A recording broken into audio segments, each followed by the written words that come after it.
সম্মানিত ভিউয়ার্স, আমি মোহাম্মদ আরমান বিশ্বাস আপনাদেরকে জানাচ্ছি বালিয়াকান্দি বাস স্ট্যান্ড থেকে আন্তরিক শুভেচ্ছা ও অভিনন্দন।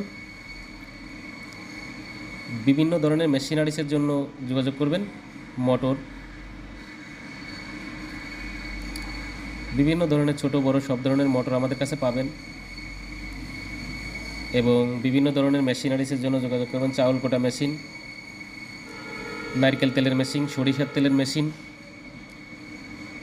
সব ধরনের সরিষার তেলের মেশিন আমাদের কাছে পাবেন। ছোট বড় সব ধরনের পাবেন। যে কোনো খাদ্য প্রস্তুত করার জন্য মেশিন আমাদের কাছে পাবেন। আসলে ভিডিওর মধ্যে সব ধরনের মেশিন দেখানো সম্ভব হয় না। যে কোনো খাদ্য, মানুষ এবং পশুর খাদ্য প্রস্তুত করার জন্য যে কোনো ধরনের মেশিনের জন্য যোগাযোগ করবেন এবং কমেন্টের মাধ্যমে জানাবেন।